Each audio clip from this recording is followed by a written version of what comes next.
Halo teman-teman CPNS, perkenalkan nama saya Lailatul Hidayah Miyasaroh, CPNS Mahkamah Agung Republik Indonesia yang sekarang berdinas di Pengadilan Militer 3, 14 dan Pasar.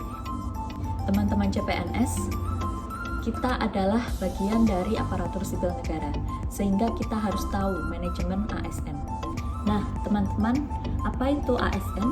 ASN atau aparatur sipil negara adalah aparatur negara yang diangkat oleh pejabat pembina kepegawaian yang diserai tugas oleh pimpinan instansi dan digaji menurut peraturan perundang-undangan. ASN harus bebas dari segala intervensi partai politik ataupun golongan. Nah, teman-teman, ASN dibagi menjadi dua, yaitu PNS dan PPPK.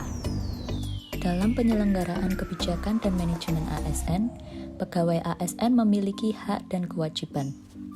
PNS berhak memperoleh gaji, tunjangan dan fasilitas, cuti, perlindungan, pengembangan kompetensi, dan jaminan pensiun dan jaminan hari tua. Sedangkan PPPK berhak memperoleh gaji dan tunjangan, cuti, perlindungan, serta pengembangan kompetensi.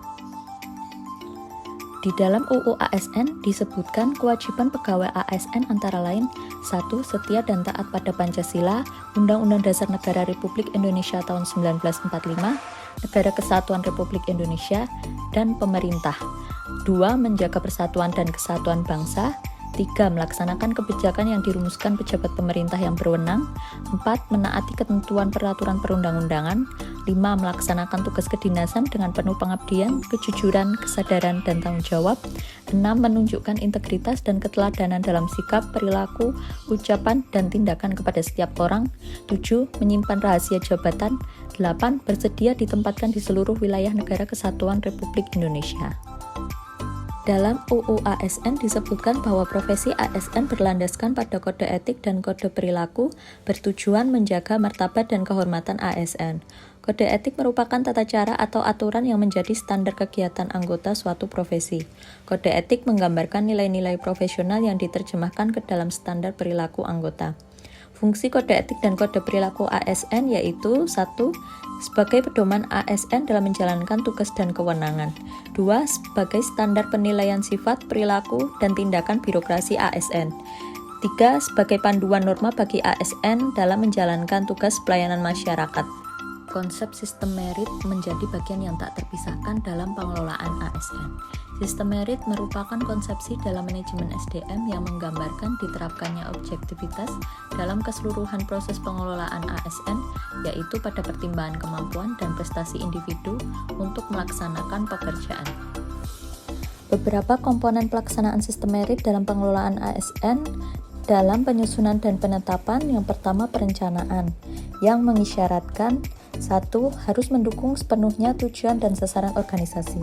2. Dilakukan untuk mendapatkan pegawai dengan kualitas yang tepat dan berintegritas untuk memenuhi kebutuhan organisasi. 3. Pegawai ditempatkan sesuai dengan perencanaannya. 4. Untuk mendapatkan pegawai yang tepat dibutuhkan sistem yang transparan dan adil bagi semua orang. Yang kedua yaitu monitoring, penilaian, dan pengembangan yang dapat diwujudkan dengan pertama, pangkat dan jabatan ASN diberikan berdasarkan kompetensi, kualifikasi, dan persyaratan jabatan.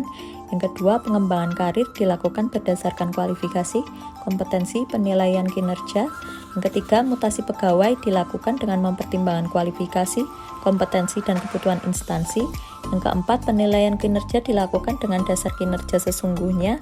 Yang kelima, promosi pegawai dilakukan dengan berdasarkan pada kinerja pegawai. Ada dua kelembagaan sebagai jaminan keberlangsungan sistem merit dalam pengelolaan ASN. Yang pertama KASN, yang kedua Kemenpan RB.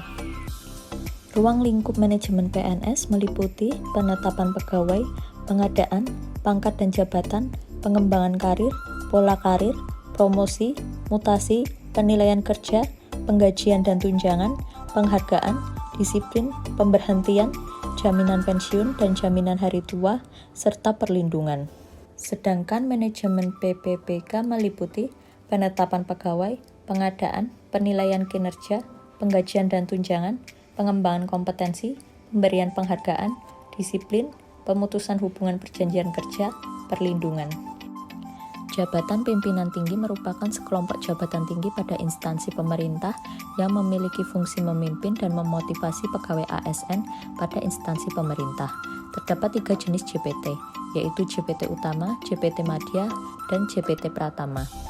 Pegawai ASN berhimpun dalam suatu wadah Korps Profesi Pegawai ASN Republik Indonesia yang memiliki tujuan 1. Sebagai pembinaan dan pengembangan profesi ASN, 2. Memberikan perlindungan hukum dan advokasi kepada anggota Korps Profesi ASN, 3. Memberikan rekomendasi kepada Majelis Kode Etik Instansi Pemerintah terhadap pelanggaran kode etik profesi dan kode perilaku profesi, 4. Untuk peningkatan kesejahteraan anggota Korps Profesi ASN Republik Indonesia.